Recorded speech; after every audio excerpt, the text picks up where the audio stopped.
Welcome to this Independent Energy Briefing. Today, we are looking at the structural shift currently underway in South Africa's energy landscape.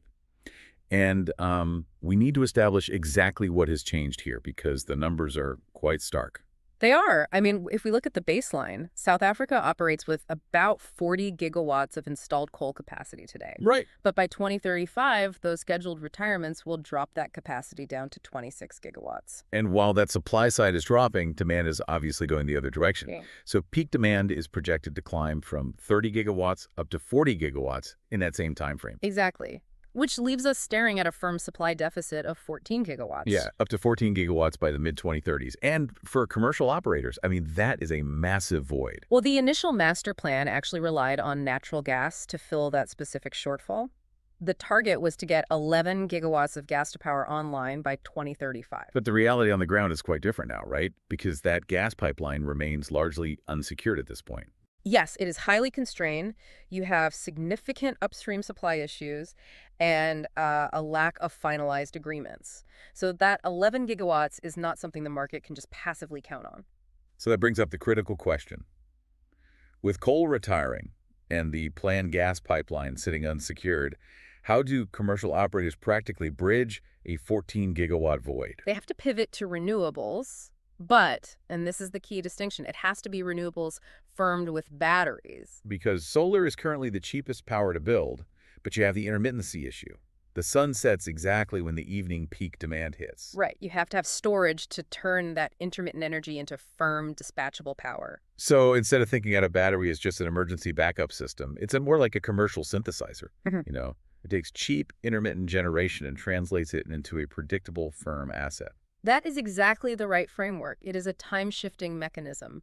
But we do have to acknowledge the market reality here. Which is that the storage market is still in its absolute infancy. Correct. Across the region right now, we are looking at fewer than 30 battery projects. And those are delivering just over 50 megawatt hours in total. Wait, 50 megawatt hours? Against a 14-gigawatt deficit. I mean, that is a massive gap to close. It is a very steep runway. However, RoMotion projects up to 700% capacity growth across Africa between 2025 and 2030. With South Africa leading that charge, presumably. Absolutely. And the commercial template to do this at scale already exists today. We can look at the Nous 1 project as the prime example. Right. That is the facility near Viljoenskroon in the Free State. Yes. The specs on Nous 1 really show the scale required. It pairs 300 megawatts of solar with a 660 megawatt-hour battery. And that battery is supplied by Envision, built by Solar Group and WBHO. Exactly. And importantly, it is specifically designed for wheeling. Right. So they generate the power where the conditions are optimal and wheel it across the grid to the commercial off-takers.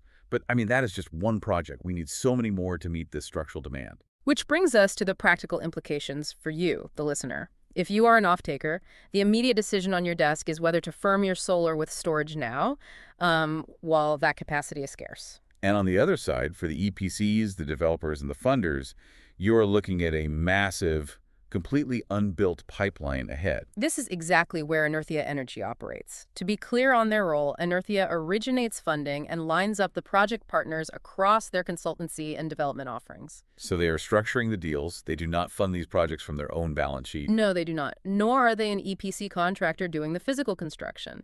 They align the capital and the partners to make these utility-scale storage projects bankable. Understood. So to wrap this up, I want to leave you with a final thought to consider. Go ahead. If this 14-gigawatt gap represents a permanent structural shift in the energy landscape, how will securing firmed power early dictate the commercial terms and the competitive advantage in your specific industry by 2035? Because the transition is not waiting.